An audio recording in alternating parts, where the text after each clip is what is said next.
यदा यदा हि धर्मस्य।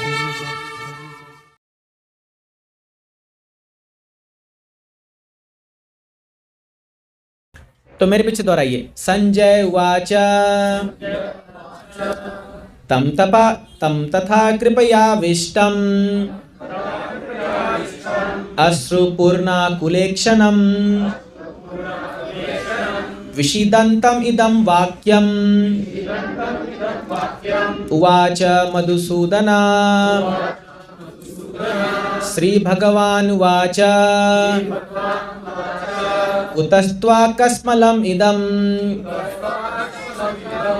विषमे समुपस्थितम् अनार्यजुष्टम् अस्वर्ग्यम्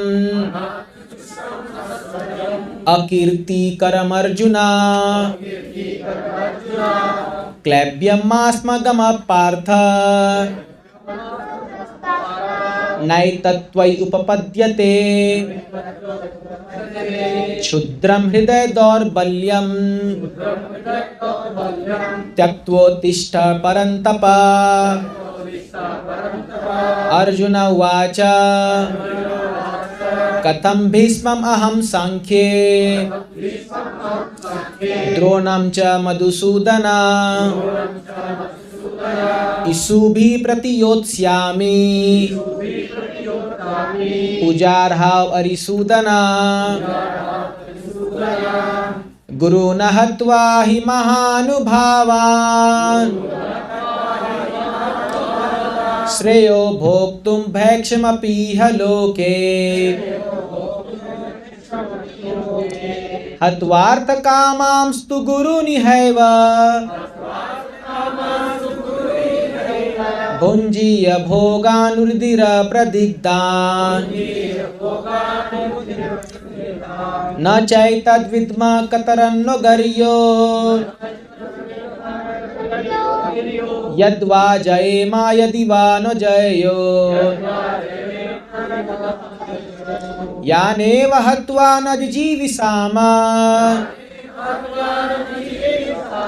ते अवस्थिता प्रमुखे धार्तराष्ट्र। कार्पण्यदोषोपहता स्वभाव पृच्छामि त्वां धर्मसम्मूढचेता यत् श्रेयस्यान्निश्चितं ब्रूहि तन्मे शिष्यस्तेऽहं साधि मां त्वां प्रपन्नम् न हि प्रपश्यामि ममाप्नुयद्यात् यच्छोकमुच्छोषणमिन्द्रियाणाम् अवाप्य भूमौ असपत्नवृद्धम् राज्यं सुराणामपि चाधिपत्यम्। संजय उवाच एवं उक्त्वा ऋषिकेशं गुडाकेश परन्तप न योत्स्यति गोविन्दम् उक्त्वा तूष्णीं बभूवः। तमुवाच ऋषिकेश प्रहसन्निव भारत सेनयोरुभयोर्मध्ये विषीदन्तमिदं वच। अभी पहला 3 श्लोक 3 बार पढ़ेंगे हम लोग, ठीक है, क्योंकि आज की चर्चा वही है। पहला 3 श्लोक ताकि आपको याद हो जाए। पहला फर्स्ट श्लोक पे आइए। संजय उवाच तं तथा कृपयाविष्टम् अश्रुपूर्णाकुलेक्षणम् विषीदन्तमिदं वाक्यम् उवाच मधुसूदन। श्रीभगवानुवाच कुतस्त्वाकस्मलमिदम् विषमे समुपस्थितम् अनार्यजुष्टमस्वर्ग्यम् अकीर्तिकरमर्जुन क्लैब्यमास्मगमः पार्थ नैतत्त्वयुपपद्यते क्षुद्रं हृदय दौर्बल्यं त्यक्त्वोत्तिष्ठ परन्तप। संजय उवाच तं तथा कृपयाविष्टम् अश्रुपूर्णाकुलेक्षणम् विषीदन्तमिदं वाक्यम् उवाच मधुसूदना। श्रीभगवान् उवाच कुतस्त्वाकस्मलमिदं विषमे समुपस्थितम् अनार्यजुष्टमस्वर्ग्यम्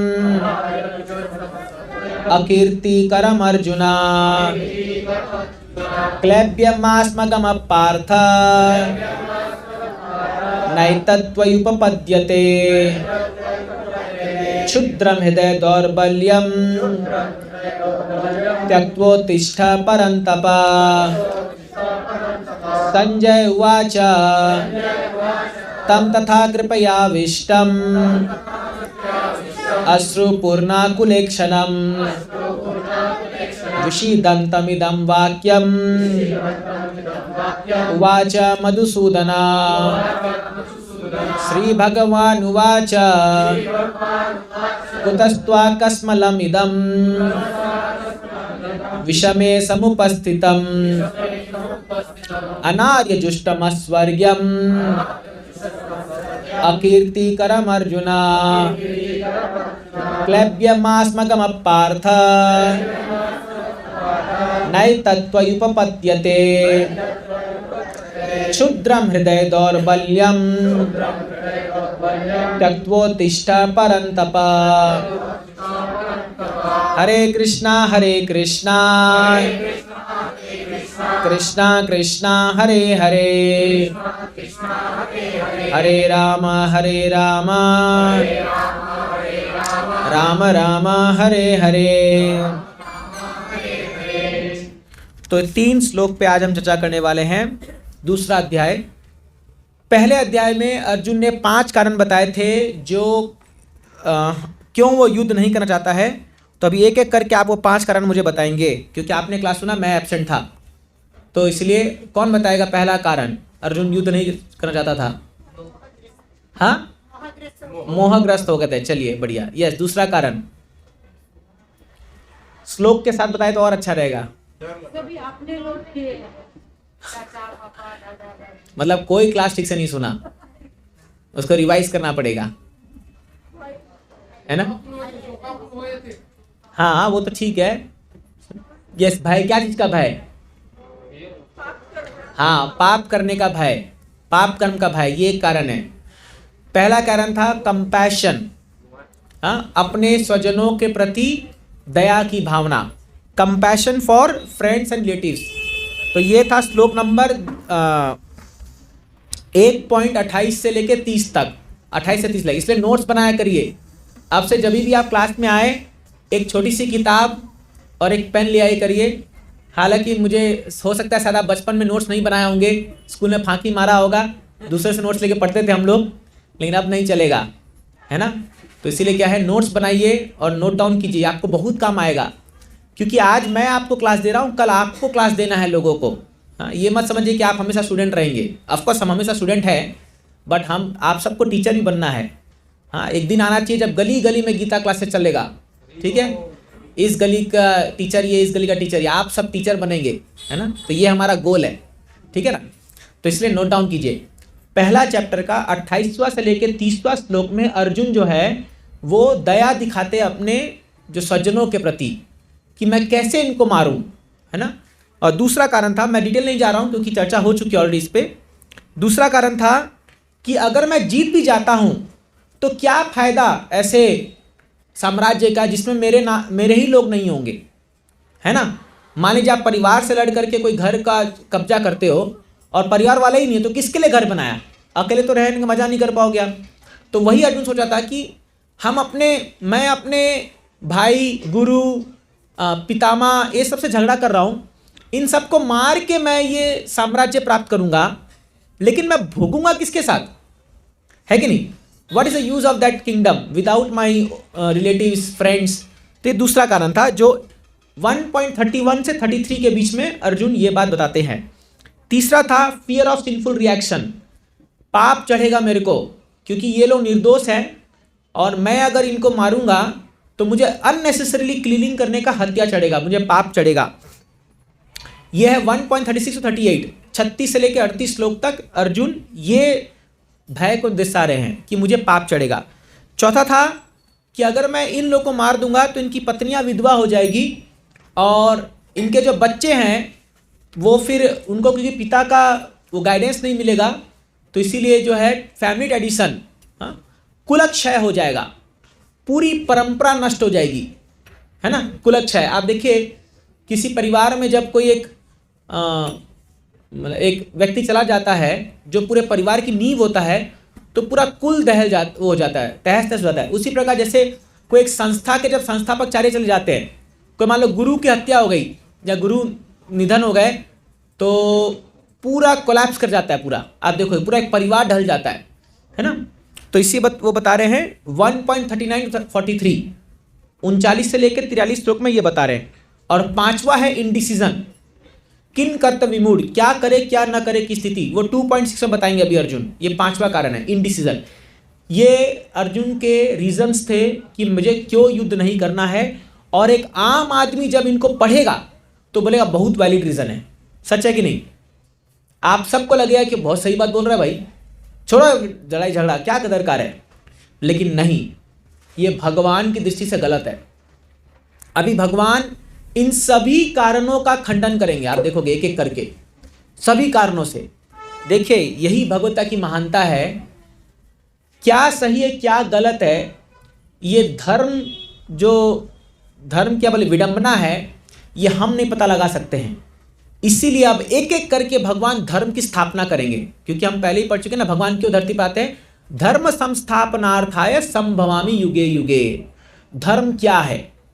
तो इसलिए कई बार हमारे जीवन में हम ऐसे डिसीजन ले लेते हैं जो हमें लगता है सही है बट वो सही नहीं है। तो सही है कि नहीं कौन बताएगा? वो गुरु साधु शास्त्र बताएंगे। तो इसीलिए अभी एक एक करके भगवान इन पॉइंट्स बताएंगे और बहुत सुंदर तरीके से बताएंगे। जरा यकीन मानिए, अगर आप ये गीता ठीक से कर लोगे, कोर्स मैंने पूरा समझ लोगे, आप इतने ज़्यादा ज्ञाता हो जाओगे गीता के कि फिर आपके घर में लोग आपसे ज्ञान लेने आएंगे, अगर वो बुद्धिमान होंगे तो। अब जब नहीं आएंगे तो हम क्या कर सकते हैं, लेकिन आपको नॉलेज है क्या सही है क्या गलत है। कई बार हमारी सो कॉल्ड जो हम लोग सोचते हैं ना, हमारी बुद्धि से हम काम करते हैं, हमें लगता है सही है बट वो बिल्कुल सही नहीं है। अभी भगवान एक एक करके समझाएंगे इनको। तो देखिए चलिए पहला श्लोक में हम ध्यान देते हैं 2.1 में। 2.1 में क्या है, संजय भी बोल रहे हैं। तो अभी अर्जुन बोल करके क्या हुआ, अर्जुन बोल करके बैठ गए अपने रथ पर, और उनका जो गांडीव बो था, हाँ ये गांडीव धनुष जो उनके पास था, ये उनको देवताओं की पूजा करके मिला था। और अर्जुन ने ये कसम खाई थी, कोई भी व्यक्ति यदि मुझे मेरे इस गांडीव धनुष को नीचे रखने के लिए बोल दिया तो मैं उसका सर धड़ से अलग कर दूंगा। एक बार महाभारत में ऐसा एपिसोड आता है जहाँ पर युधिष्ठिर महाराज ने अर्जुन से जोश में आके कह दिया था, अरे तुम इतने बड़े कायर हो, अपने इस गांडीव धनुष को गेर दो, ठाके पटक दो। तो अर्जुन इतना गुस्सा हो गया और वो बोला, अरे अब तो मेरे को मारना पड़ेगा इनको, लेकिन अपना ही भाई है, कैसे मारे? तो फिर कृष्णा ने बोला, देखो एक क्षत्रिय के लिए इंसल्ट करना भी उसके मृत्यु के समान है, तो तुम युधिष्ठिर का बहुत इंसल्ट कर दो। तो उसका इंसल्ट करके छोड़ दिया। और वही अर्जुन आज जो है, सोचिए उसके हाथ से वो गांडीवा जो है धनुष स्लिप कर रहा है, फिसल रहा है उसके हाथ से, पसीना आ रहा है उसको। तो अर्जुन बैठ जाता है और अब बस कृष्णा है। सोचिए करोड़ों लोग आमने सामने खड़े हैं, सामने इधर पीछे खड़े हुए हैं और इधर कुछ बातचीत चल रही है और भगवान वहाँ खड़े हुए हैं, और ये अर्जुन जो है उस सीन को थोड़ा वो कीजिए, पूरा बैठ जाता है, बोला मैं युद्ध नहीं करने वाला, आई कैन नॉट फाइट। सोचिए पूरा नाटक रच दिया गया और अभी बोलता है मैं शूटिंग नहीं करूंगा। मान लीजिए एक्टर को कहीं लेके गए थाईलैंड या सिंगापुर, कहीं पर पूरा शूटिंग वूटिंग कर दिया, करोड़ों खर्चा कर दिया, एक्टर बोला मैं एक्टिंग नहीं करूंगा, 2 चप्पल मारेगा उसको डायरेक्टर, इतना खर्चा कराया यहाँ लाने का। तो अभी भगवान भी जब उसको देते ना, तो अब देखिए भगवान कितना जोश में बोलेंगे उसको। तो पहला है संजय उवाचा तम तथा कृपया विष्टम अश्रुपूर्णा कुलेक्षणम। 3 चीज बता रहे अर्जुन के सिम्टम्स। पहला है arjuna was full of compassion, कृपया विष्टम, इसका मतलब है फुल ऑफ कंपैशन। दूसरा अश्रु, अश्रु मतलब आपको पता है क्या अश्रु मतलब? आंसू, आंख में आंसू आ गए, ठीक है। और तीसरा जो है विषिदंतम इदम, तो यहाँ पर है विषिदंत मतलब लैमेंटिंग। 3 सिम्टम है इग्नोरेंस के, प्रपंच लिखते तात्पर्य में। इग्नोरेंस मतलब अविद्या, तो अविद्या के 3 सिम्टम बता रहे हैं। और उसमें पहला 3 है, ये है कंपैशन कॉल्ड फॉल्स कंपैशन। अविद्या के 3 सिम्टम में सबसे पहला यहाँ बता रहे हैं, प्रभुपाद जी लिखते हैं फॉल्स कंपैशन, झूठी दया। अब आप बोलोगे झूठी दया क्या होती है? कंपैशन करना बहुत अच्छी बात है, लेकिन अगर वो झूठा हो तो उसका कोई यूज नहीं होगा। आपको उदाहरण देता हूं, अभी आप समझ जाओगे। एक बच्चा मान लो अभी स्कूल के लिए जाने के लिए रिक्शा पे चढ़ रहा है और वो चिल्ला रहा है मम्मी नहीं जाऊंगा, नहीं जाऊंगा स्कूल, नहीं जाऊंगा। सब माताओं को ये अनुभव होगा, जब बच्चे स्कूल जाते हैं बचपन में, वो बैग लाद के घर से जब निकलते हैं तो कितना रोते हैं, नहीं नहीं जाऊंगा, पूरा पटकते हैं, ये करते हैं आंसू। लेकिन माँ उसको रोते रोते रिक्शा में चढ़ाती है, चढ़ाती है ना। सबके साथ ऐसा हुआ होगा, वो रो रहा है बेचारा, और बाकी के आसपास लोग बोल रहे होंगे। जैसे मेरे घर में ही हमारा जॉइंट फैमिली है, तो एक छोटी मेरी भाई की बेटी है, वो इतना रोती है जाते वक्त स्कूल कि जो बाकी लोग देखते हैं ना, वो बोलते हैं मत, छोड़ दो ना इसको, आज छुट्टी कर दो, क्या जाएगा, अरे एक दिन नहीं पढ़ने से क्या हो जाएगा। लेकिन वो माँ कट्टर दिल होकर के उसको भेजती है। अरे एक दिन का तुमको लग रहा है? अगर मेरा बच्चा नहीं पढ़ा तो कल तुम लोग ही गाली दोगे कि अनपढ़ रह गया, है कि नहीं। अगर माँ मान लो वहां पर दया दिखाएगी कि अरे बेटा, ओ बेटा रो दिया, चल आज छुट्टी, वो कल फिर रोएगा, चल बेटा आज भी छुट्टी, ऐसे करके कभी स्कूल जा पाएगा? तो से माँ को वो अगर वो दया दिखाएगी, वो फॉल्स कंपैशन है।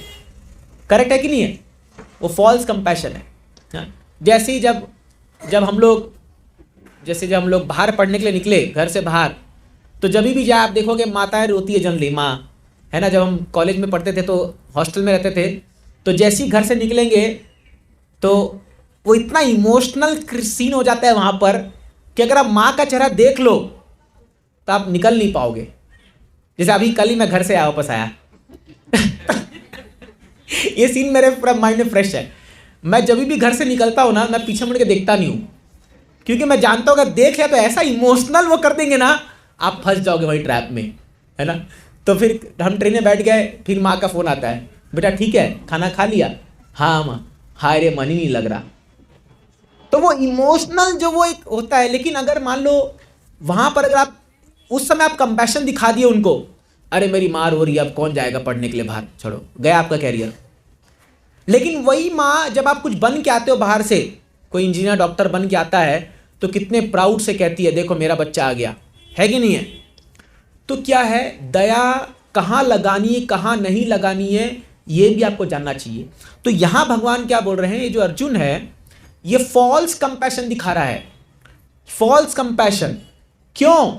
ये वही अर्जुन है जब द्रौपदी को घसीटते हुए असत सभा में लाया गया था इन लोग के सामने, और जब दुर्योधन अपनी जांग पे दिखा रहा था बैठाओ इसको मेरे जांग पर, तब यही लोग रक्त उबल रहा था लोग का, मार डालेंगे अगर मौका मिल जाए तो। लेकिन इनके मुंह बंद थे युधिष्ठिर महाराज के प्रतिज्ञा की वजह से, और आज इसको दया आ रही है।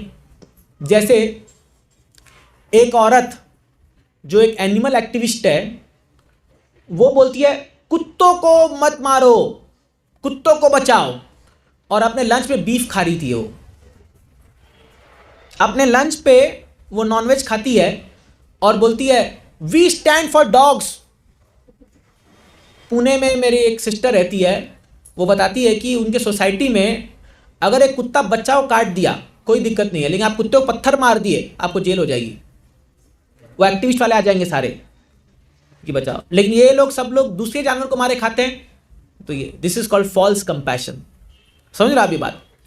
तो इसीलिए प्रभा जी बताते हैं कि एक आध्यात्मिक व्यक्ति को शरीर के प्रति कंपैशन दिखाने का कोई उसका मतलब नहीं है। जैसे अगर एक व्यक्ति डूब रहा है और आप उसको जाए छलांग मार के उसका कपड़ा उठा के ले आए बचा करके, क्या फायदा है? व्यक्ति डूब गया, उसका हेड बोले एटलीस्ट मैं उसकी टोपी बचाया, अरे क्या मतलब है इसका? व्यक्ति तो गया ना। उसी प्रकार इस समाज में जब लोग आत्मा के बारे में नहीं सोचते हैं, केवल शरीर के ऊपर दया दिखाते रहते हैं, ये फॉल्स कंपैशन है। This is not true compassion. तो यहां पर अर्जुन जो है अपने भीष्म पितामह और द्रोणाचार्य इन पर एक फॉल्स कंपैशन दिखा रहा है, उस शरीर को बचाने का प्रयास कर रहा है, जबकि भगवान बोल रहे हैं अरे शरीर इंपॉर्टेंट नहीं है। अभी भगवान आगे वो चीज को डेवलप करेंगे, वो थीम को, कि आत्मा ज्यादा इंपॉर्टेंट है। ठीक है, नेक्स्ट देखिए। नेक्स्ट जो है ये बता रहे हैं, जैसे अगर आप देखोगे इस संसार में बहुत लोगों ने इस दुनिया की भलाई के लिए अपने घर बार को छोड़ा है। फॉर एग्जाम्पल चैतन्य महाप्रभु, मैं आपको बता रहा था गौर कथा में ही, 24 साल की उम्र में अपने नौजवान पत्नी और अपनी विधवा माँ को छोड़ करके दुनिया की भलाई के लिए निकल पड़े। शंकराचार्य इतने कम उम्र संन्यास ले लिए। तो आप सोचिए अगर ये लोग, अरे चलिए वो तो छोड़िए आध्यात्मिक में, आप भारत की स्वतंत्रता के लिए देखिए कितने लोगों ने बलिदान दिया है। Can you imagine? Bhagat Singh, Rajguru, Sukhdev, हाँ ये लोग। अभी कुछ दिन पहले ही मैं एक वीर सावरकर पर डॉक्यूमेंट्री देख रहा था, थोड़ा विवादित था तो मेरे को तो जानने का मौका मिला। अब ट्रेन में ट्रैवल करते थे तो ये सब देखते रहते हम लोग थोड़ा जानने के लिए। अरे बाबा 11 साल काला पानी का सजा, कैन यू इमेजिन? क्या आप यकीन भी कर सकते हो? किसके लिए? अगर वो एक बार हाथ जोड़ देता, भाई मुझे माफ करो, नहीं करना है, तब ठाके वापस ले आते उनको। बट नहीं, आप कल्पना, मैं तो रो दिया देख करके, कल्पना भी नहीं कर सकते क्या सहा है इन लोगों ने। आज उनकी शहादत है बोल के हम यहां बैठ के शांति से खा रहे पी रहे ऐसे करें। इसलिए हमें जो भी सुविधा मिल रही है ना, याद रखिए किसी के बलिदान से है। हमेशा याद रखिए कि अगर आपको घर में 3 टाइम का खाना मिलता है, बढ़िया एसी में सोने को मिलता है, बढ़िया नल का पानी आ रहा है, बिजली आ रही है 24 घंटा, याद रखिए किसी ने बलिदान दिया है, किसी ने इसके लिए रक्त बहाया है। तो इसीलिए हम जब, अगर कोई व्यक्ति खाली मैं, मेरा परिवार, मेरे बच्चे, मेरा मेरा मेरा मैं मेरा करते रहेंगे, तो फिर ये फॉल्स कंपैशन है, ये कोई दया की दृष्टि है। आप सोचिए उस माँ पर क्या गुजरती होगी जिसका बेटा युद्ध में लड़ रहा होगा, आर्मी में खड़ा होगा, वहां पर कभी भी युद्ध हो सकता है, उसको गोली लग जाएगी। आए दिन न्यूज में सुनते आप लोग कि इतने सोल्जर मारे गए, इतने मर गए, इतने ये हो गया। हमारा क्या है, बस न्यूज देखा, बंद कर दिया, कुछ नहीं हो सकता इस देश का, सो जाओ। अरे भाई उन लोग का क्या, जिनके लोग वहां खड़े हुए हैं, सोचिए आप, वो लोग भी तो युद्ध कर रहे हैं, वो लोग भी तो वहां अपनी जान को जोखिम में डाल रखे हैं, है कि नहीं है? तो इसीलिए आप सोचिए कोविड टाइम में, क्योंकि मेरा ब्रदर डॉक्टर है, तो एक भी दिन उससे छुट्टी नहीं लिया, एक भी दिन पूरे कोविड भर में। उसमें घर में कितना उसको डांटे, बंधन लिए, बोले भाई तू मत जा, क्योंकि कितने डॉक्टरों को भी कोविड हो गया था ना, अब इलाज करो तो फैलेगा। तो ही टोल्ड नो, अभी तो समय आया है। और उस समय वही एग्जाम्पल दिया कि जिस प्रकार युद्ध के समय आर्मी पीछे नहीं हट सकती है, उस प्रकार अभी महामारी के समय हम पीछे नहीं हट सकते, क्योंकि हमारा काम है अभी यहाँ पर। और पूरा इसलिए उसको सम्मानित भी किया गया था, मतलब वहाँ के जो लोकेलिटी की तरफ से, कि पूरा कोविड में उन्होंने किया। तो हर व्यक्ति का हर स्थान में अपना अपना रिस्पॉन्सिबिलिटी है। अगर आप सही समय पर अगर जो है पीछे हट जाओगे अपने दायित्व से, तब हम कॉवर्ड कहलाएंगे, तब हम कहलाएंगे कि हम जो है, हम एक डरपोक इंसान है। तो यहां पर जो संजय बता रहे हैं कि देखिए ये जो अर्जुन है, इसके जो 3 सिम्टम दिखाए गए यहां पर। हाँ, पहला सिम्टम जो है ये है मटेरियल कंपैशन, दूसरा है लेमेंटेशन जो वो दुख मना रहा है, और तीसरा है आंख में आंसू।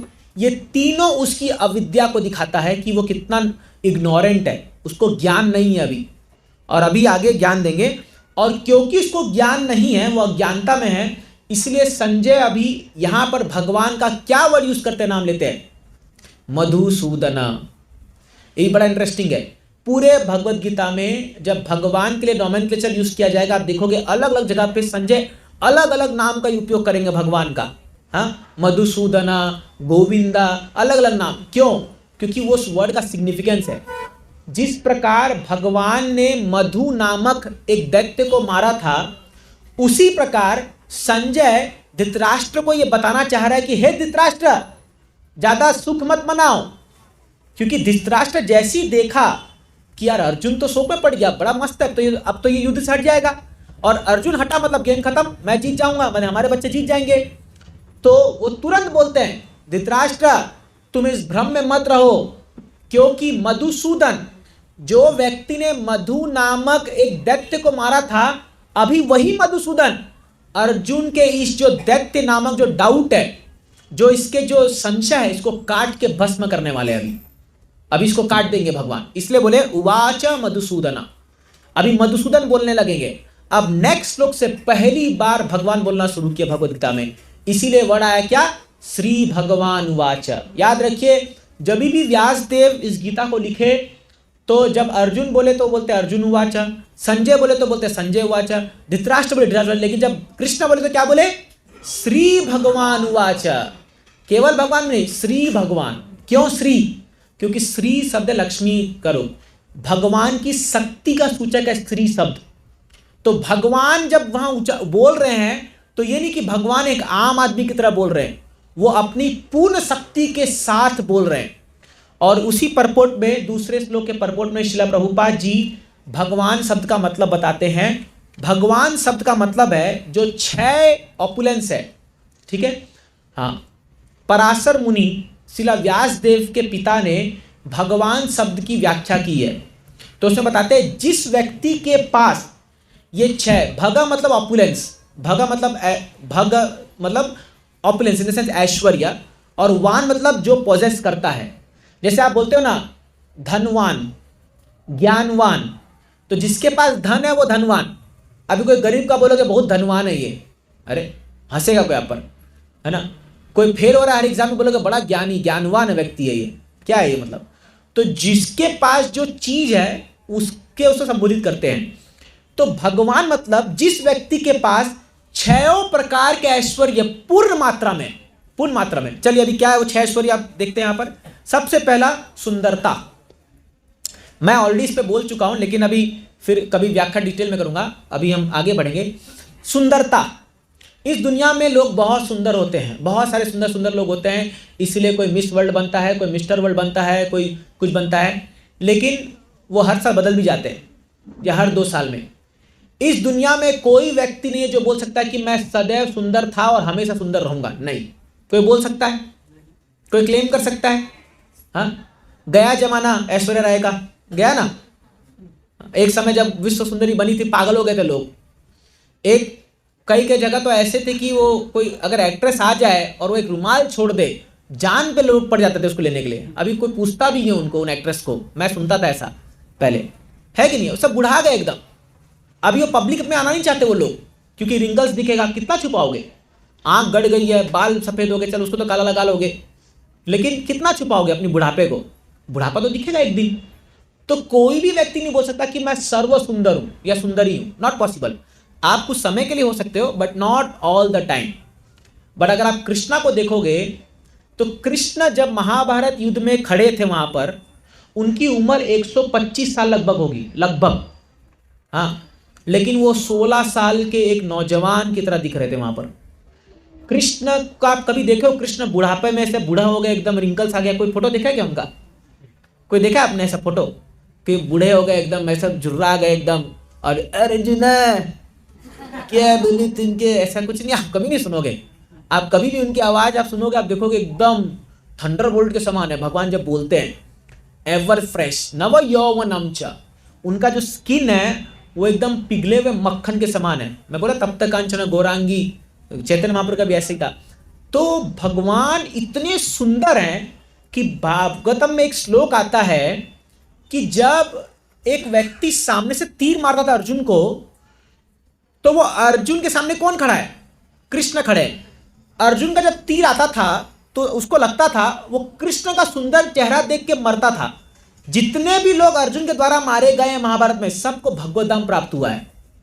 पता है क्यों?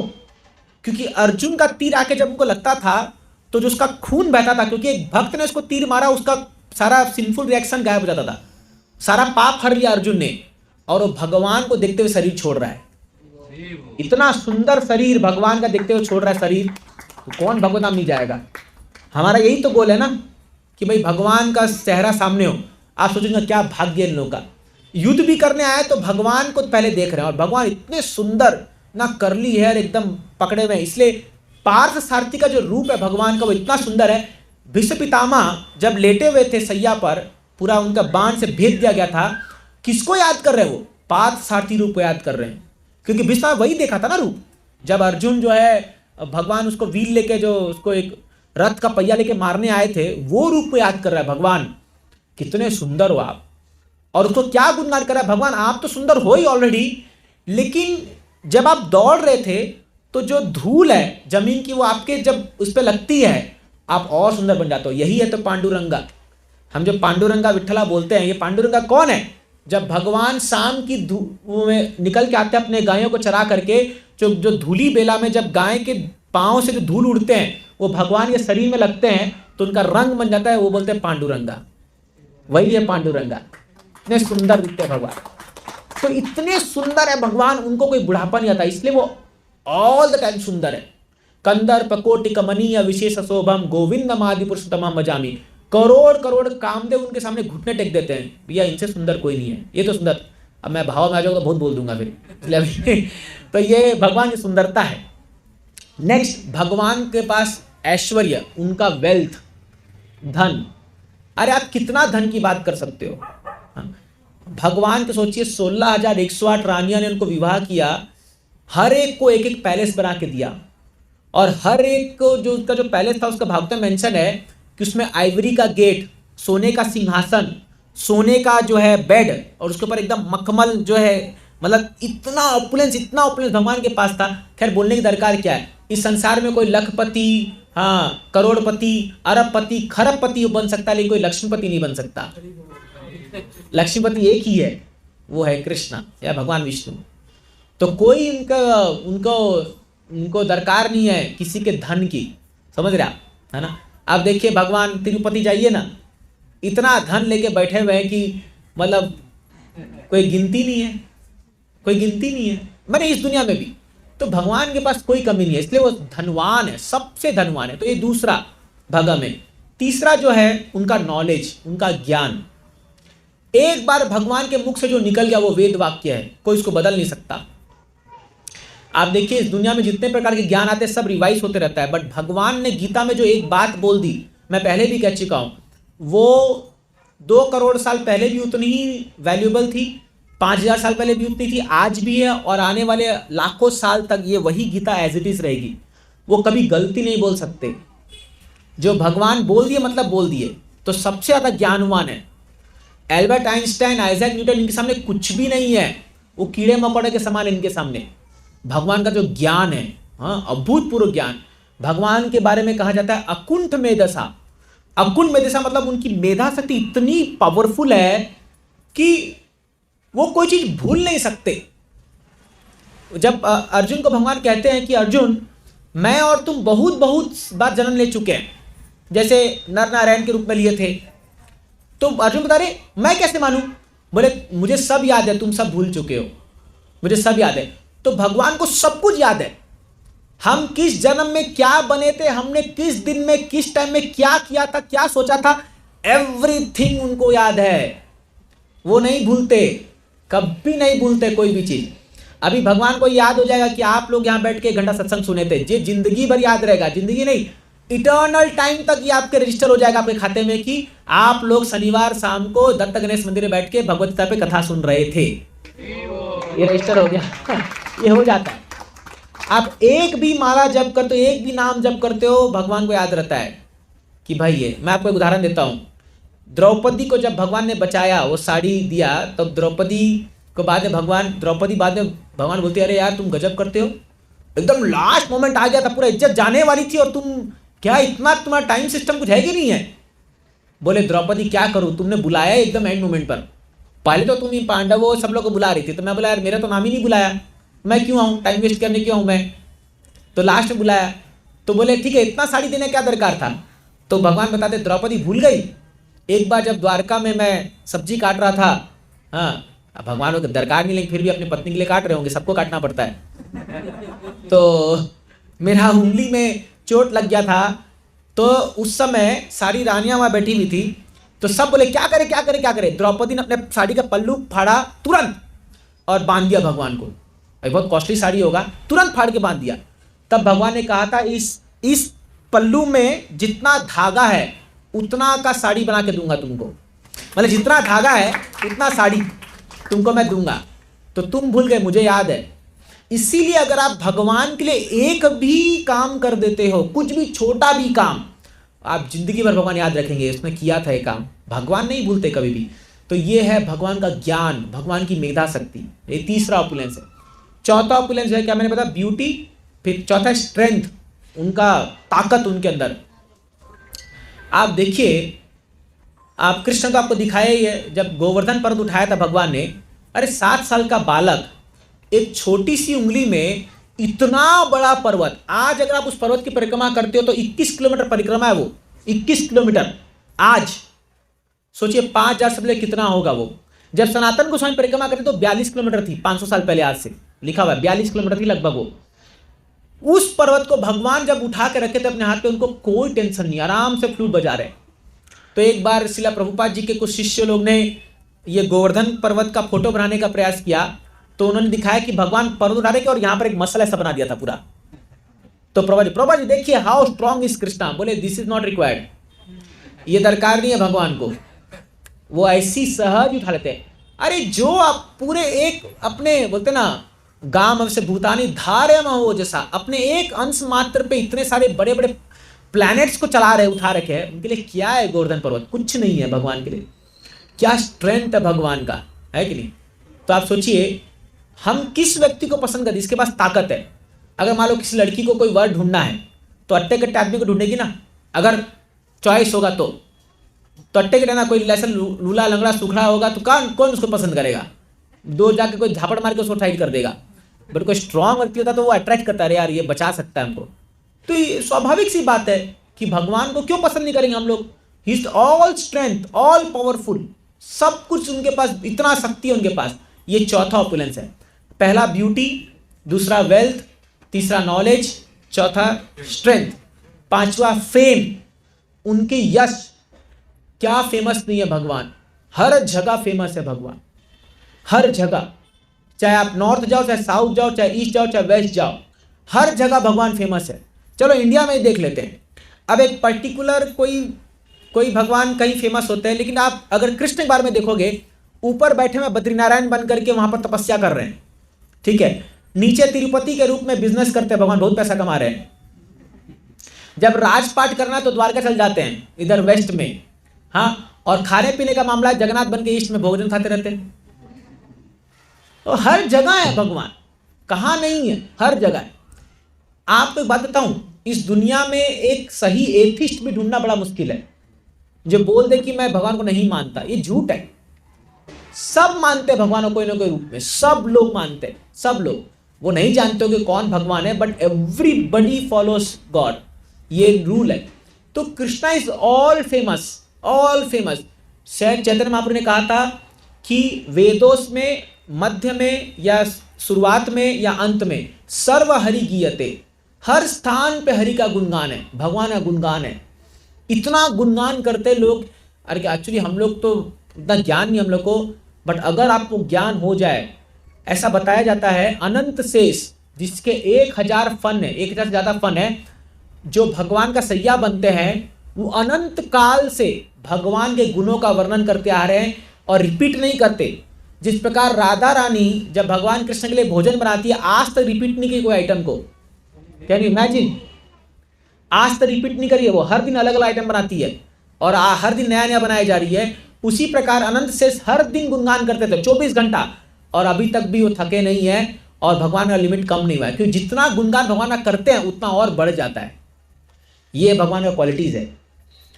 ये मत सोचिए कि भगवान का गुण स्टैग्नेंट है, ऐसा नहीं है, वो अनगिनत बढ़ते रहता है, बढ़ते रहता है। तो भगवान का जो यश है वो अपरंपार है। He is all famous, all time to come. हाँ, वो छोड़िए, भगवान के भक्तों को देखिए। अभी मैं आपको पूछूंगा कि आज से 50 साल पहले दुनिया का सबसे अमीर आदमी कौन था? कितना को पता है यहां पर? अरे देखो बच्चा बता रहे हैं।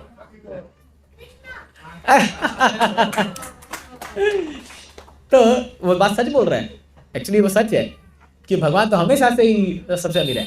आपको याद नहीं है, बट आज से 500 साल पहले महाराष्ट्र के एक सबसे बड़े महान भक्त का नाम आपको सबको याद है, तुकाराम महाराज याद है कि नहीं है? बस तो फिर देख लीजिए कौन फेमस हुआ। तो वो छोड़िए, प्रहलाद महाराज को देखिए, कितने करोड़ साल पहले आए होंगे वो, लाखों साल पहले। आज भी जब भी भक्ति का नाम होता है तो उनका नाम गाया जाता है, प्रहलाद महाराज को। होलिका के दिन हर दिन जलाते कि नहीं उनको, प्रहलाद महाराज को याद करके होलिका को। तो पॉइंट ये है कि हम जो सोचते हैं कि इस दुनिया की भौतिक सुविधा लेकर के हम बड़े फेमस बनेंगे, वो कुछ नहीं है। आप छोड़िए, श्रील प्रभुपाद जी का फेमस देखिए, आज ऐसा कोई शहर नहीं होगा पूरे दुनिया में जहां प्रभुपाद जी की मूर्ति स्थापना नहीं होगी, उनका आरती नहीं होता होगा हर दिन। कोई ऐसा शहर नहीं है दुनिया में। इस्कॉन हर जगह फैल चुका है, हर जगह, हर महीना एक मंदिर ओपन हो रहा है। अभी 17 तारीख को हमारा दिल्ली में रोहिणी का मंदिर का उद्घाटन हुआ। ये दिल्ली का 17वां मंदिर था, 17th temple of ISKCON Delhi. Can you imagine, 17वां मंदिर। तो प्रभुपाद जी ने भगवान के लिए जो किया, भगवान का गुणगान करने के लिए, भगवान ने ऐसा गुणगान किया उनका, आने वाले 10,000 साल तक उनका नाम लिया जाएगा। देखिएगा, हर पंडाल प्रोग्राम में, हर प्रोग्राम में, हर मंदिर में, जहीं भी आप जाओगे, जय प्रभुपाद का नाम आप सुनोगे जरूर। क्या फेमस किया भगवान ने उनको, सोचिए। हाँ, मेरे ख्याल से आज से 50 साल बाद अदानी अंबानी का नाम भूल जाएंगे लोग, उनके जाने के बाद 50-60 साल, मैक्सिमम 20-30 साल देख लेना, भूल जाएंगे लोग। अभी याद है, चलो ठीक है, बट नॉट फॉर डिवोटीज। तो जब भगवान के भक्तों का इतना गुणगान है तो भगवान की तो बात ही छोड़ दो। तो ये है फेमस। और लास्ट में ये सब होने के बाद ऑल रिनंसिएंट, भगवान का वैराग्य। इतने वैरागी है भगवान कि आप सोचिए, जैसे मान लीजिए आपके इस पनवेल गांव में आप सबसे चहेते व्यक्ति हो। मैं बिलीव नहीं करता इस पर, नहीं हो सकते, क्योंकि कितना भी कर लो आपके कुछ ना कुछ ओपोनेंट जरूर रहेंगे जो आपसे, आपको नापसंद करते हैं। कहीं भी आप रह लो, अपने घर में ही लोग ऐसे होते हैं, कुछ लोग पसंद करते, कुछ लोग नहीं करते, ऐसा होता है। हाँ, लेकिन भगवान वृंदावन में जब थे, वहाँ का एक भी ऐसा व्यक्ति नहीं होगा जो कृष्णा को नापसंद करता होगा, एक भी, चाहे बच्चा हो, चाहे माता हो, चाहे बूढ़ा हो, कोई भी हो। इतने प्रेम के वातावरण को छोड़ करके भगवान एक बार मथुरा गए, कभी वापस नहीं आए। ये वैराग्य नहीं तो क्या है? जैसे आज लोग हमको कहते हैं प्रभु जी आप घर बार छोड़ के आ गए। अरे हमने क्या, कुछ नहीं छोड़ा हमने। हाँ, तो अब कई बार तो क्या होता है, कई भक्तों बोलते हैं अच्छा हुआ यार यहाँ आ गए, यहाँ शांति है, घर में बहुत झगड़ा होता रहता है। कई बार ऐसा कई बार लोग मंदिर आते हैं तो ऐसा बोलते हैं प्रभु जी यही बहुत अच्छा स्थान है यार, घर में जाने से महाभारत शुरू हो जाएगा अभी, तो बड़ा शांति। बट ऐसा भगवान साथ नहीं था। भगवान, अरे वो छोड़िए, भगवान, हम लोग यहाँ पर इतने लोग हैं जो इतने नालायक हैं, जो भगवान को गाली बकते रहते हैं, भगवान का खाते हैं, भगवान की हवा लेते हैं, भगवान का ऑक्सीजन लेते हैं, पानी लेते हैं, सूर्य की रोशनी लेते हैं, और भगवान को गाली बकते हैं कि निष्ठुर है, मेरे साथ बुरा किया, सब देखो क्या कर रहा है भगवान, निर्दयी है। ये एथिस्ट लोग, जो ये सो कॉल्ड एथिस्ट, ये लोग बोलते रहते हैं, फिर भी भगवान को टन टन खाना खिला रहे हैं उनको, है कि नहीं है? सोचो आप, अरे सरकार को देख लो, जिस सरकार का हम करते कितना गाली बकते लोग, खुल्लन खुल्ला आजकल तो यूट्यूब खोलिए डायरेक्ट मुंह पे गाली, डर नहीं लगता इनको, यूट्यूब पे आके गाली बक रहे हैं सरकार को ही। अरे एक लॉ ला के आपको उठा के बंद कर देगी अंदर तो क्या करोगे पता नहीं, लेकिन गाली बक रहे हैं, उनका ही खा रहे हैं, उनको ही बक रहे, गाली बक रहे हैं। कितना धैर्य चाहिए इसके लिए। जैसे मान लो अभी आप लेक्चर किए, प्रसाद खा के हमको गाली बके चले गए, बेकार प्रसाद था, क्या करेंगे हम लोग, कुछ नहीं कर सकते। तो कितना कुछ सहर है भगवान, कितना वैरागी है भगवान, इतना उनको वो छोड़े। अरे आप राम जी का उदाहरण देख लीजिए ना। हाँ, राम जी का मैं बता रहा था, अच्छा ऑफकोर्स अभी रामनवमी गए, मैं एक क्लास दिया था वहाँ जबलपुर में। आप देखिए राम जी के लाइफ से, दशरथ महाराज ने राम जी को कहा कि राम, ये तो कैकेयी की आज्ञा है कि तुमको जाना है, लेकिन मैं तुम्हें कह रहा हूं कि तुम मत जाओ वनवास। बोले क्यों पिताश्री? बोले क्या होगा, मेरा नाम बर्बाद होगा, मेरा नाम खराब होगा, मैं तुम्हें आज्ञा दे रहा हूं तुम मत जाओ। तुम ऑब्लाइज नहीं हो कैकेयी को, कैकेयी को वर किसने दिया था? मैंने दिया था, तुमने थोड़ी दिया था, तो तुम मत जाओ। पता भगवान राम क्या बोलते उस समय? बोलते पिताश्री आप क्या सोच रहे हैं, अरे रघुकुल नीति सदा चली आए, प्राण जाए पर वचन न जाए।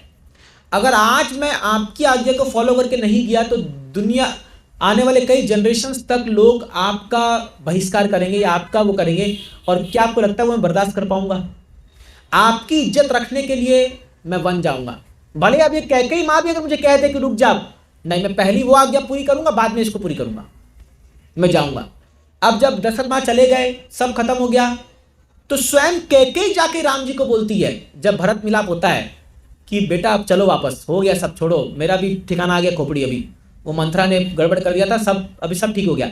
उस समय जो है हार्डली 2 ही 3 साल बीता होगा, वनवास पूरा नहीं हुआ था, पर भगवान राम बोलते हैं नहीं, 14 साल मतलब 14 साल, एक दिन भी कम नहीं, पूरा फॉलो करूंगा। ये वैराग्य देखिए, कोई लोभ नहीं, एक लेश मात्र भी लोभ नहीं है इनके मन में, ये भगवान है। सोचिए, फिर जब ऐसे सीता उनसे दूर हो गई, जब वापस आए तो ऐसे दूर हो गई प्रजा की वजह से। जस्ट इमेजिन, आप ये मत सोचिए कि भगवान तो बड़ा एंजॉय कर रहे हैं, वो कर रहे हैं, भगवान ने भी तपस्या दिखाई है भाई। ऐसा नहीं कि भगवान जो है केवल वो खुद, चैतन्य महाप्रभु का मैंने उदाहरण दिया आपको, तो ही इज एक्सट्रीमली रिनाउंस्ड, उनको कोई पड़ी ये नहीं है कि मैं भोग, वो खाली अपने भक्तों का आदान प्रदान करते हैं। तो क्योंकि भगवान के पास ये 6 गुण पूर्ण मात्रा में है, इसीलिए भगवान जो है वो भगवान कहलाते हैं। बोलते बोलते चैतन्य महाप्रभु का एक एपिसोड याद आ गया। महाप्रभु ने किताब लिखी थी, महाप्रभु ने एक व्याकरण पर एक किताब लिखी थी जो बहुत फेमस हो जाती थी, कि महाप्रभु बोला, निमाई पंडित थे वो, तो एक बार क्या हुआ, बोट पे वो और उनके मित्र जा रहे थे, तो महाप्रभु ने दिखाया अपने मित्र को कि देखो मित्र, मैंने किताब लिखी है। तो उस मित्र जब उस किताब को देखा तो रोने लग गया, बोला, निमाई, मैंने भी इसी विषय पर एक किताब लिखी है, लेकिन क्योंकि अब तुमने किताब लिख दी है, मेरा कोई नहीं पढ़ेगा। तुमने किताब लिख दी तो मेरा कौन पढ़ेगा, समझ रहे हो। अब मान लो अगर कोई बहुत बड़ा राइटर किताब लिखता है और हम, आप और मैं लिखते हैं, हमारा कौन पढ़ेगा, हमको कौन जानता है कि नहीं, हम तो फेल हो जाएंगे ना, है ना। तो महापुरुष ने तुरंत उस किताब को लिया, बोला बस ये किताब तुमने ही देखा, आज के बाद इसको कोई नहीं देखेगा, और फेंक दिया नदी में। सोचिए, कर सकते हो ऐसा आप दिन रात बैठ के। और उस समय ऐसा नहीं था कि कोई पेन ड्राइव में डाल के रखा होगा उस किताब का PDF फॉर्म या ऐसा कुछ नहीं, हाँ, soft copy, there was no soft copy, only hard copy. और महाप्रभु ने तुरंत फेंक दिया गंगा में, बोले आज के बाद दुनिया खाली तुम्हारी किताब को जानेगी, मेरी किताब को कोई नहीं जानेगा। ये है रिनाउंसिएशन, मजाक नहीं है ये मजाक नहीं है ना। तो ये है भगवान के गुण, इसीलिए उनको भगवान बोला गया है। और क्योंकि ये पहली बार अब भगवान बोलने जा रहे हैं अर्जुन को कि ज्ञान क्या होता है, नॉलेज क्या होता है, तो यहाँ पर ही स्टार्ट हो रहा है। अब आप देखिए भगवान क्या बोलते हैं। सबसे पहले भगवान अर्जुन को डांटते हैं, तुम 1 नंबर के मूर्ख हो, समझ रहे हो। तो देखिए क्या शब्द वो यूज कर रहे हैं, आइए हम लोग इसके शब्द को देखते हैं। कुतस्त्वा कस्मलम इदम विषमे समुपस्थितम। हे अर्जुन, कैसे, कुतस, जैसे महाराज कुठे गेला, तो वही है कुतस, मतलब वही है कुठे। किस लिए, कैसे तुम्हारे अंदर ये इंप्यूरिटी आ गई। तो देखिए इसका वर्ड देखिए, कस्मलम, मल मतलब डर्टीनेस, ये गंदगी तुम्हारे हृदय में कैसे आ गई, और वो भी इस समय जो कि सबसे इंपॉर्टेंट टाइम है तुम्हारे लाइफ का, तुम्हारे जन्म और मृत्यु का भी तय होने वाला है। इस समय तुम्हारे अंदर इस प्रकार की गंदी भावना कैसे आ गई। तो देखिए श्रील प्रभुपाद जी लिखते हैं कि वो जो समय था, अभी क्लाइमैक्स होने वाला है महाभारत का, पूरा युद्ध होने वाला है, और भगवान बोल रहे हैं इस समय तुम्हारे अंदर ये कमी आ गई। और बोलते हैं अनार्यम, एक व्यक्ति आर्य। अभी आप देखिए ये आर्य सिविलाइजेशन पर बहुत बड़ा कंट्रोवर्सी है हमारे देश में। आपको पता है ना, आर्य इन्वेजन थ्योरी करके चल रही है, बहुत पॉपुलर है, जो कि फॉल्स है। हाँ, तो वो लोग वो प्रोपागेंडा बना रहे हैं कि नॉर्थ इंडिया में जो लोग रहते हैं वो लोग बाहर से आए हैं, और साउथ इंडिया में रहने वाले लोग पहले से भारत में। या पता नहीं आपने सुना है कि नहीं सुना है, इन्वेजन थ्योरी है ना, बहुत उसमें धांधलीबाजी हुई है। तो एक्चुअली आर्यन जो लोग थे वो हमारे एल्डेस्ट सिविलाइजेशन, वो पहले से ही भारत के ही लोग हैं आर्यन। तो प्रभुपाद जी लिखते हैं अर्जुन के बारे में कि हमारी जो पहली सिविलाइजेशन थी उसको आर्यन सिविलाइजेशन बोलते थे, और ये लोग सब एकदम बड़े बड़े योद्धा, they were the most civilised people on earth. हमारी जो वैदिक सभ्यता थी वो सबसे सभ्य क्या बोलेंगे व्यवस्था थी इस दुनिया में, पूरे दुनिया में। लेकिन ये मूर्ख जो इंडोलॉजिस्ट या हिस्टोरियंस ने हमारे लोगों को वो एप बंदर बना बुनू के पता नहीं क्या क्या बना दिया। इसलिए प्रभा जी बोलते थे कि डार्विन के दादा बंदर होंगे, मेरे दादा नहीं थे। समझ रहा? तो अपने बच्चों के पढ़ाना बंद करो कि हमारे जो पूर्वज लोग वो बंदर और वो थे, बिल्कुल नहीं थे। समझ रहे?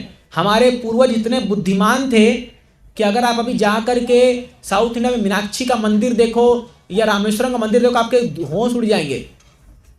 उस समय ना कोई पोकलेन लिफ्ट थी, ना कोई बड़े बड़े क्रेन थे, और इतना बड़ा बड़ा मंदिर ढाके वो कर दिया। सोचो मजाक है क्या ये? तो सारे जो थ्योरीज वो लेके आए, हमारे जो पूर्वज वो लेके आए, चाहे वो आर्यभट्टा हो या चाहे वो सुश्रुत हो, जो भी हो। सोचिए सुश्रुत को बिना कोई ऑपरेशन थिएटर के ऑपरेशन कर दिया, सर्जरी स्टार्ट कर दिया था, तो बंदर होगा वो या बंदर की पैदाइश होगा वो? सोचो आप, जैसे सोचिए आप, ये सब जो प्रोपेगेंडा, इंग्लिश प्रोपेगेंडा, इन लोगों को पढ़ा पढ़ा करके हमारा दिमाग खराब कर दिया इन लोगों ने।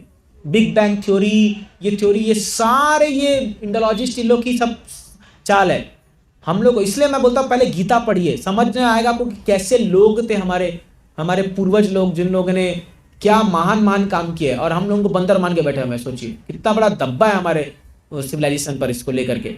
तनिया वो बात अलग है। तो भगवान है क्या बोल रहे हैं, अरे तुम तो आर्यन हो और तुम ऐसी बात कर रहे हो, अनार्यम। और दूसरा बात बोलते हैं अनार्यम जिसका अस्वर्गम। अरे अभी तुम युद्ध से दूर भागोगे तो तुमको स्वर्ग की प्राप्ति नहीं होगी। एक्चुअली क्या है, कोई भी क्षत्रिय यदि युद्ध में मारा जाता है तो उसको स्वर्ग की प्राप्ति होती है।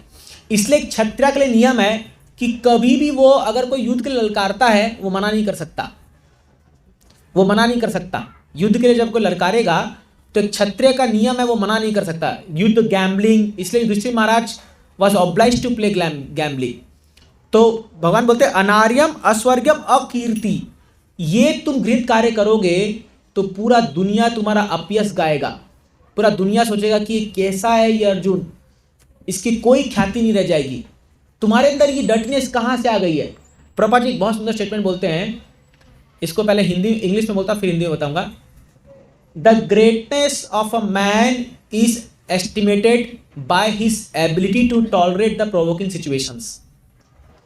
इसका हिंदी अनुवाद ये है, पूरा नहीं कर पाऊंगा इसलिए मतलब समझा देता हूं। एक व्यक्ति की महानता तब प्रकट होती है कि उसके सामने कोई उत्तेजना पूर्वक स्थिति कोई हो जाए और उससे वो कैसे डील करता है उस पर डिपेंड करती है वो कितना महान है या वो कौन से गुण में स्थित है। फॉर एग्जाम्पल, हाँ उकसाने वाले, कि बहुत लोग होते हैं जो आप देखोगे आपको उकसाएंगे और आप ऐसा काम कर जाओगे उस उकसाने में कि फिर आपका वीक पॉइंट बन जाता है वो, है ना। इसलिए कई लोग होते हैं ना भड़काऊ लोग, भड़काऊ, तो भड़काऊ लोग से बच के रहिए, है ना। तो क्या है, हमें सत्वगुण में रह करके सोच समझ के काम करना चाहिए। फॉर एग्जाम्पल, मान लो अभी यहाँ आग लग जाए, भगवान करे ना लगे, अगर लग गई तो 3 प्रकार का रिएक्शन आएगा, ठीक है। जो व्यक्ति तमोगुण में होगा वो सीधा आग लगी ऐसा सिर पकड़े बैठ जाएगा, मर गया मैं तो मर गया, बचाओ बचाओ बचाओ बचाओ, ऐसा हल्ला करेगा कि बाकी वाले बहरे हो जाएंगे। क्यों? वो कुछ नहीं करेगा, खाली हंगामा करेगा, वो चिल्लाएगा, रोएगा, पीटेगा, सब करेगा, ये करेगा। ये है तमोगुण वाला व्यक्ति। दूसरा प्रकार का व्यक्ति, वो पूरा मंदिर भागने लग जाएगा गेट को छोड़ करके, इधर भागेगा उधर भागेगा, क्योंकि रजोगुण है ना, कुछ काम करेगा, पूरा भागे, खाली भागते रहेगा। ये रजोगुण वाला व्यक्ति है। तीसरा व्यक्ति जो सत्वगुण में, वो कुछ नहीं करेगा, पहले सोचेगा एग्जिट कहाँ से, वो इमरजेंसी एग्जिट देखेगा और फिर वहां से बुद्धिमानी करके कुछ तो ऐसा काम करेगा जो कंस्ट्रक्टिव हो, गेट से निकल जाएगा वो बच करके, है ना। तो हमारे जीवन में, मैं तो आपको एक्सट्रीम एग्जांपल दिया, कई बार ऐसी स्थिति आती है कि हम कैसे रहते। आपको एक उदाहरण देता हूँ लेटेस्ट, कि जब हम ट्रेन में ट्रैवल करते हैं बहुत कुछ अनुभव होता है। कल हम लोग ट्रेन में आ रहे थे, मैं और हृदय माधुरी बैठे हुए थे। एक स्टेशन में एक आदमी चढ़ा और बगल की सीट में चढ़ गया, वो मतलब साइड अपर में, और लेट गया। उसको सोना था एक्चुअली में, और वो बगल में एक मोबाइल चालू कर दिया अपना, और उसमें क्या चल रहा है, कपिल शर्मा शो, पता है आज नाम है, वो फालतू की कॉमेडी होती है उसमें, वो हंसी नहीं आ रही, जानबूझ के हंसते हो लोग। देखा ना आपने, वो नवजोत सिंह सिद्धू का देखा होगा, उसको हंसने के पैसे मिल रहे हैं, अच्छी बात है, कम से कम रोने के नहीं मिल रहे, तो फालतू का हंस रहे। अब हम लोग यहाँ जब कर रहे बैठ करके, तो वो एकदम लाउड वॉइस में चला दिया, वो है करके हाँ सब हंस रहे, इतना डिस्टर्बेंस हो रहा है। तो हाँ, मैं पहले इनको भेजा, मैं बोला प्रभु जी आप उसको मना कीजिए करके, तो मना किया, आया 1 पॉइंट कम किया होगा वॉल्यूम, फिर भी बहुत तेज आ रहा है। मैं बोला फिर से जाइए, फिर से गया। अब तीसरा मैं इनको नहीं भेजा, मैं गया। हाँ, बोला प्रभु जी पब्लिक प्लेस है, आप इतना तेज चला रखे हो और डिस्टर्ब हो रहा है। तो बोलता है इतना डिस्टर्ब नहीं होना चाहिए आपको, वैसे मेरे को बोला। मैं बोला यार गजब है, डिस्टर्ब मेरे को हो रहा है तभी ना आया हूँ, मैं पागल हूँ क्या, नहीं हो रहा तो क्यों आता। और पब्लिक प्लेस है, बोलता रात को 9 बजे तक अलाउड है। एक्चुअली मैं लीगल एक्शन ले सकते हैं, क्योंकि आप अभी एक रूल आया है जिससे आप पब्लिक प्लेस में इतना नॉइज नहीं कर सकते करके। बट मेरे को भगवान ने क्या बुद्धि दिया, मैं हाथ जोड़ लिया, मैं आपसे रिक्वेस्ट कर रहा हूँ प्लीज बंद कर दीजिए। तो ये काम कर गया। और वो व्यक्ति जो है, ऑफकोर्स मुझे भी गुस्सा आ रहा था, लेकिन समझ में भगवान ने बुद्धि दे दी, हाथ जोड़ करके जो है, मेरा रजोगुण आ रहा था लेकिन सत्वगुण ओवरपावर कर गया उसको, शायद मैं जब कर रहा था बोल करके। तो ऐसा मत सोचिए कि प्रभु जी बड़े पंडित और वो नहीं है, गुस्सा सबको आता है, ऐसा कोई हम महान नहीं है। लेकिन मैं देखा कि जैसे हम हाथ जोड़ लिए और उसको बोले सर रिक्वेस्ट करें प्लीज प्लीज, डिस्टर्ब हो रहा है, हम जब कर रहे हैं। तो मैं फिर आगे सोचने लगा, अरे यार इसको तो मुंह तोड़ जवाब देना चाहिए था, क्या करके इन लोग से रिक्वेस्ट, ऐसा मन बोल रहा है। लेकिन 5 में वो उतर के नीचे आया और वो फिर हमारे देखा सब सही है ना, आप ठीक से है ना, बोला और हंस के चुपचाप बैठ गया। बोला यार काम करके हाथ जोड़ना, तो अगर मैं उसको उल्टा बोलता तो शायद उसके अंदर फिर वो साधु वाली भावना नहीं आती है ना, फिर वो एक अलग रिएक्ट करता, फिर अलग होता। तो ऑफकोर्स हर जगह ऐसा होता नहीं है, लेकिन आप देखिए कर करके कि आप जितना अपने आप को प्रोवोकिंग सिचुएशन में काम डाउन रखेंगे ना, कूल रखेंगे ना, जीत आपकी ही होगी। आप देखिए जीत आपकी ही होगी। हमको ऐसा लगता है कि हमने ज़्यादा तेज बोल दिया तो हम जीत गए। जैसे 2 लोगों में युद्ध हुआ, तो मेरे जान पहचान में, तो एक जन आया बोला प्रभु जी मैंने भी धर के दिया, मैं कोई कम थोड़ी था। बोला प्रभु जी आप हार गए, आप हार गए, क्योंकि आपने सिचुएशन को एक्सकेलेट कर दिया। अब यह बहुत मुश्किल है करना, लेकिन वही चीज़ है कि जब प्रोवोकिंग चीज आ रही है, कितने आप विनम्रता से और कितने सत्वगुण से उसको डील करते हैं, ये आपकी महानता का पहचान है। ये महानता का पहचान नहीं है कि आप कितना उसको बोस्टफुली, आप कितना उसको तोड़ फोड़ के आप उसका मुंह तोड़ते हो, ये करते हो, ये महानता नहीं है। ये शास्त्र कहता है। बट इसका मतलब ये नहीं कि कोई हमारे ऊपर बस अत्याचार करता जाए और हम सहते जाए, वो नहीं है। हाँ, अब वो पॉइंट पे भी हम लोग आएंगे यहाँ पर, nonsense non violence Prabhupada ji बोलते थे। हाँ तो इसमें मैं आऊँगा। तो पॉइंट यहाँ पर क्या है, भगवान यहाँ पर अर्जुन को ये कह रहे हैं, हे अर्जुन तुम जो ये बात कह रहे हो, ये कवर्डिस की, ये जो कायरता की, ये तुम्हें शोभा नहीं देता है, ये तुम्हें शोभा नहीं देता, ये तुम्हें कोई कीर्ति। क्यों? क्योंकि अर्जुन क्या बोला था कि मुझे कटोरा दे दो, मैं जाता हूं, मैं जंगले भीख मांग लूंगा, लेकिन मुझे ये राज्य नहीं चाहिए। तो कोई बोलेगा वाह कितना दानी है, कितना बड़ा त्यागी है। बट भगवान बोलते अर्जुन तुम क्षत्रिय हो, अगर तुमको कोई भीख नहीं दिया तुम उसका गला काट दोगे, क्योंकि तुम्हारा वो स्वभाव नहीं है भीख मांगने का। समझो कि नहीं, तुम्हारा स्वभाव नहीं है। फॉर एग्जाम्पल हमारी आज़ादी में जो हम लोग नॉन वायलेंस करते जा रहे थे, बहुत अच्छी बात है, वो एक अच्छा था। बट हमें उन लोगों का भी धन्यवाद है जिन लोगों ने रियली, एक्चुअली ब्रिटिश भागा क्योंकि इधर से फोर्सेस खड़ी हो गई थी, INA और ये सब, अब हिस्ट्री में नहीं जाएंगे। लेकिन मैं बता रहा हूं कि आतताई लोग का अगर आप सामना डट के नहीं करोगे और आप चुपचाप खाली नॉन वायलेंस करोगे, आपको थप्पड़ मारते रहेंगे वो लोग, खाली कुछ नहीं होने वाला उससे। तो इसलिए 2 पक्ष बन गए थे हमारे देश में भी, एक था जो अहिंसा से जीतना चाहता था और एक पक्ष था जो बोले नहीं युद्ध करना पड़ेगा। तो जब युद्ध की दरकार है वो युद्ध से ही सॉल्व होगा, और जब युद्ध की दर, इसीलिए भगवता में 6 प्रकार के आतताई लोग को बोला गया है। फॉर एग्जाम्पल अगर रास्ते में चल रहे हमारी बहन बेटी को कोई छेड़ रहा है, कोई कर रहा है, नॉन वायलेंस बनोगे उस समय, और छेड़ो बहुत अच्छा, ला और एक ला के देता हूं, ऐसा बोलोगे, उसको वहीं जाके 2 थप्पड़ मारना पड़ेगा। सच है कि नहीं है? तो कोई व्यक्ति अगर किसी स्त्री को अपमान कर रहा है या कोई व्यक्ति, इसीलिए भगवान बोलते, अभी सिखाएंगे आगे, मैं पहले ही बोल दे रहा हूं क्योंकि इन लोगों ने द्रौपदी का अपमान किया भरी सभा में, they deserve to be killed. उनका, और भगवान तो यहां तक बोल देते कि मैंने पहले ही मार दिया इन लोगों को। जिस दिन इन लोगों ने द्रौपदी के केस पकड़े थे, छुए थे, उस दिन मैंने मार दिया था, अब तो खाली ड्रामा बाकी है। भगवान ने बोल दिए थे, अर्जुन को बोलते ऐसा, क्योंकि आतताई लोग का जीवित रहना सही नहीं है, टेररिस्ट का जीवित रहना सही नहीं। जैसे मान लीजिए कोई टेररिस्ट घर में आया और वो देखा एक बच्चा जो है वो बेचारा ऐसा पड़ा हुआ है और टेररिस्ट को दूध पिला दिया, इसका मतलब ये नहीं कि वो टेररिस्ट बड़ा महान व्यक्ति बन गया। नो, टेररिस्ट टेररिस्ट है, उसको मारना ही पड़ेगा। आज नहीं मारोगे वो कल 100 लोग को और मारेगा, है कि नहीं? जैसे हमारी सरकार, हाँ, वो जो मुंबई अटैक हुआ था उसमें वो असाब क्या नाम था उसका, जो भी है, कसाब, हाँ, अरे इतने मूर्ख लोग उसको बोल रहे मर्सी प्ली दे दो, मर्सी प्ली। क्या है मर्सी भाई? उसने भरी स्टेशन में ऐसे लोग को मारा, उसको तो वहीं शूट करना चाहिए, वहीं शूट करना चाहिए। अच्छा, नथुराम गॉडसे जब गांधी जी को मारे, फटले फांसी लटका दिया, कहां गया उसमें मर्सी प्ली? पॉइंट है कि नहीं है? पॉइंट है कि नहीं है? ये सोचिए, ये है ज्ञान का अभाव लोगों को। आतताई लोग जो भी रहेंगे, 6 प्रकार आतताई हैं, वो फर्स्ट चैप्टर में मेंशन किया गया है।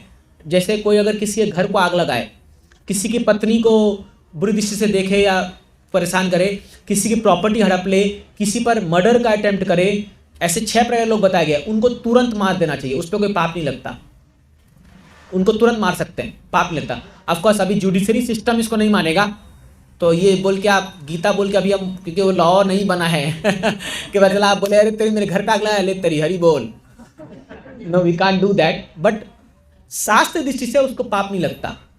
तो भगवान बोले ये लोग आतताई हैं, इन लोगों को मारने से तुम्हें, क्योंकि मैं बता रहा फियर ऑफ सिंफुल रिएक्शन, जो अर्जुन बोला था ना कि मुझे पाप लग जाएगा, तो उस विषय में ये भगवान आदत देते। अभी नेक्स्ट जो है आप देखिए 3rd श्लोक पे आ जाइए। आज का समय तो हो गया लगभग, अरे टाइम पार हो गया है। चलिए 3rd श्लोक में बस चर्चा करते हैं फटाफट। क्लैब्यम मास्म गम पार्थ नैतत्वयि उपपद्यते क्षुद्रम हृदय दौर्बल्यम त्यक्त्वोत्तिष्ठ परंतप। हे अर्जुन, क्लैब्यम, क्लैब्यम का मतलब होता है इम्पोटेंसी। भगवान इतना स्ट्रॉन्ग वर्ड यूज करते हैं अर्जुन के सामने, बोलते तुम नपुंसक हो, तुम जो बात बोल रहे हो ये नपुंसकों की बात है, कवर्डिस, क्लैब्यम। अरे क्या बात बोल रहे हो तुम यार, इतना अत्याचार इन लोगों ने किया है और तुम आज जो ये दया दिखा रहे हो इन पर, ये तुम्हारी हृदय की दुर्बलता है, हृदय दौर्बल्यम, समझ रहे? हृदय की दुर्बलता है ये कोई कंपैशन नहीं है। ये आंसर है उसका, जो भगवान वो बोलता ना, अरे मुझे तो बहुत दया आ रही है इन लोगों को देख करके, व्हाट इज दिस दया? तो ये एक्चुअली हमारे जीवन में बहुत सिचुएशन आते हैं जब हमको कठोर डिसीजन लेने पड़ते हैं, टेक अ स्ट्रॉन्ग स्टैंड।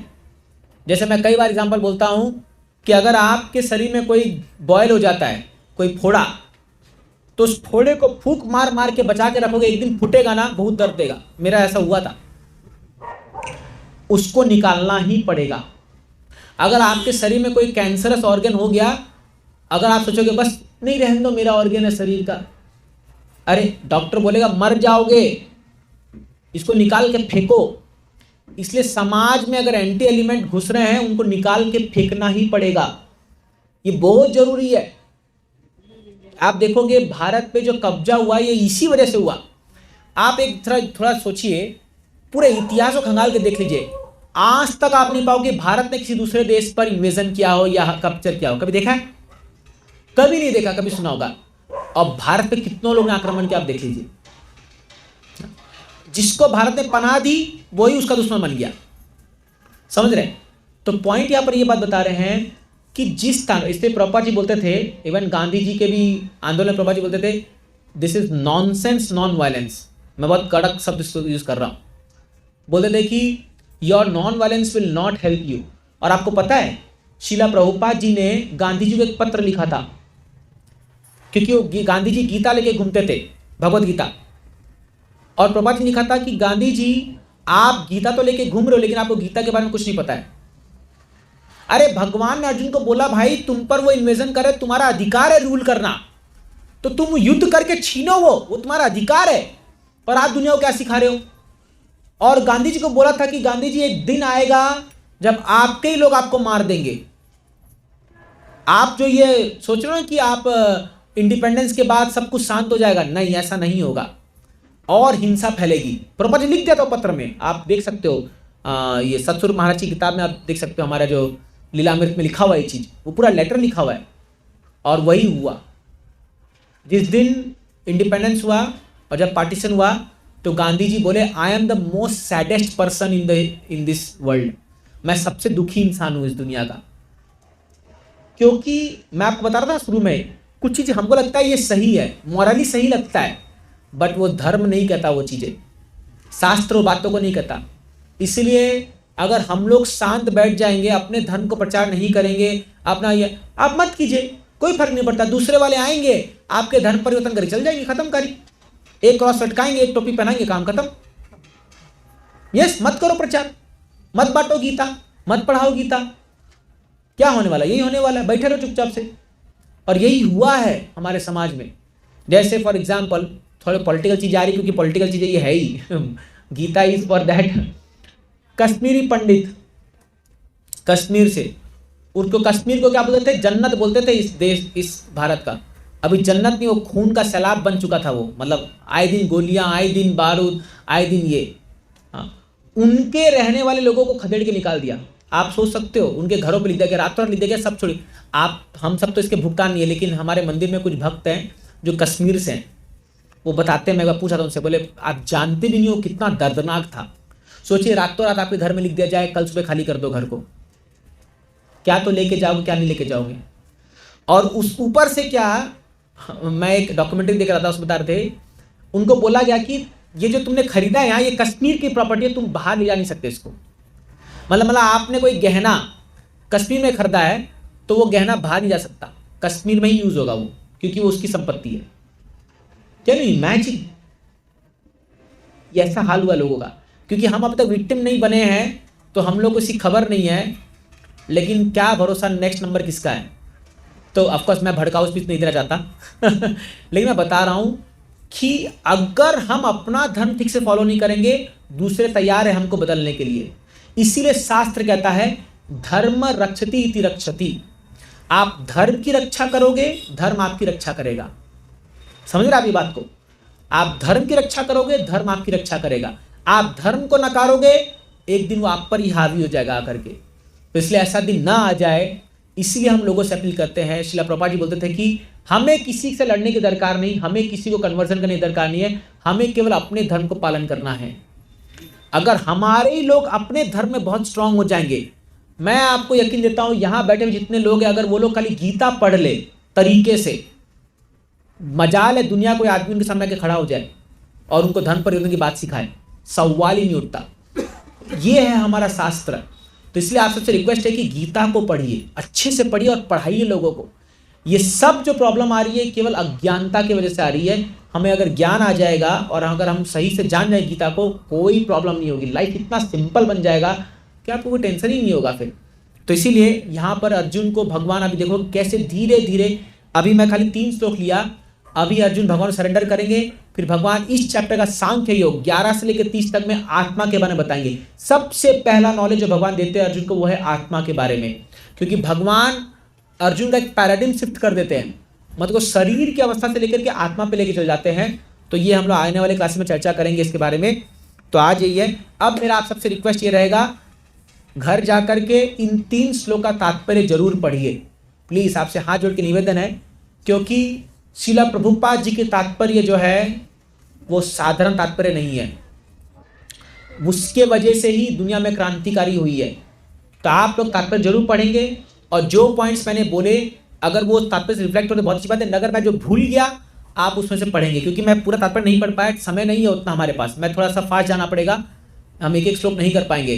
तो आपका कर्तव्य सब तात्पर्य पढ़ के आएंगे अगले क्लास में, फिर हम 4 to 10 वर्ष अगले क्लास में करेंगे, बट तभी जब आप तात्पर्य पढ़ के आएंगे। पढ़ेंगे आप लोग सब लोग?